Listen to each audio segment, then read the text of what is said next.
Hey everybody, this is Riker Rider, and welcome to another bonus episode of Let's Play Final Fantasy. We are going to begin fighting the bosses of the Whisperwind Cove. My setup, I believe, is exactly the same. I've only gained a couple levels for this.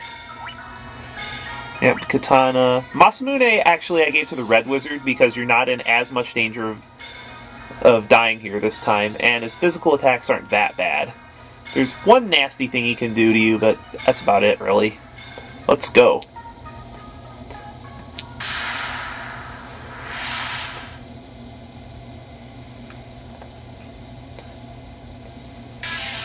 And this is Typhon, or Chupon, from the SNES version of Final Fantasy VI.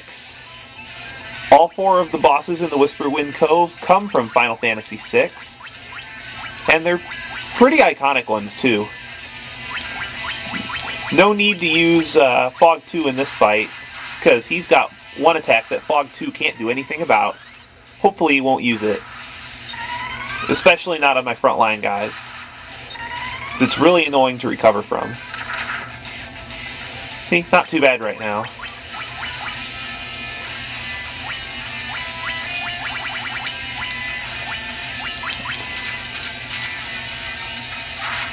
Because you probably have the Judgment Staff, there's really no reason, if you're not abiding by these silly restrictions, for your Black Mage to use this physical attack anymore.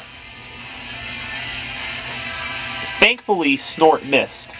It's an instant death attack that can actually get around your instant death protection, which is really annoying.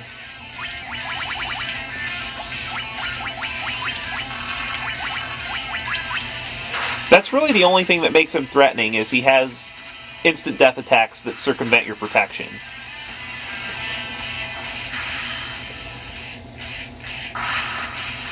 Thankfully it keeps missing. I think he's got 10,000 HP, which is pretty high for a first boss in one of these dungeons.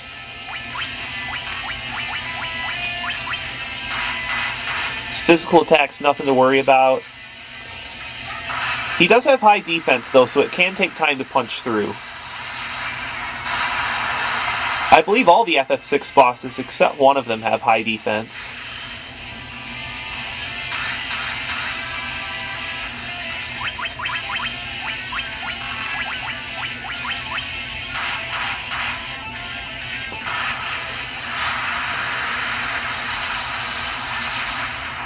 Now, speaking of remakes, what the heck ever happened to Final Fantasy V and Final Fantasy VI DS?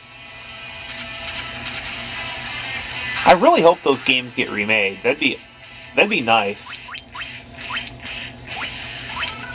Because it's a pain in the butt to find Final Fantasy V now, because it was only produced for GBA. Oh, whoops. Didn't want to do that. I need to stop talking and start concentrating. Oh, wait, then it wouldn't be a Let's Play.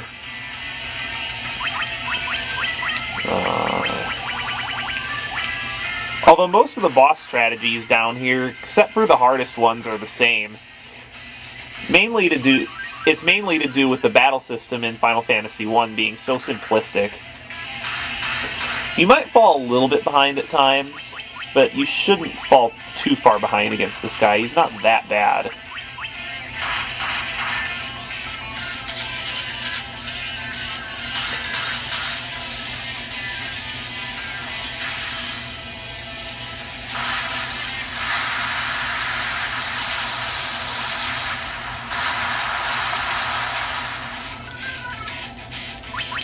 I guess the dungeons were designed that the easier bosses come first, so that if you wanted to go in and explore one... Because I noticed that as you go through the dungeons themselves, see what I mean? His Snort attack can actually circumvent your instant death protection. You saw I had a pro ring on lock, and he still died to it. If this happens, there's really not much you can do. Just get him back on his feet with the life spell and a use of the healing staff, and hopefully they'll go in the right order like this and it won't get interrupted. And from there you can just haste him up again, Cure 3, or we can just kill him.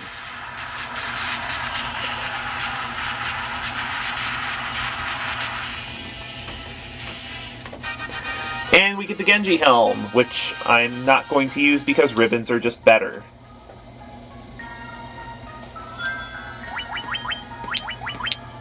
Even though the Genji helm does offer a lot better defense and a lot better evade. As a matter of fact, I think the Genji helmet actually adds to your evasion instead of subtracting from it like most armor does.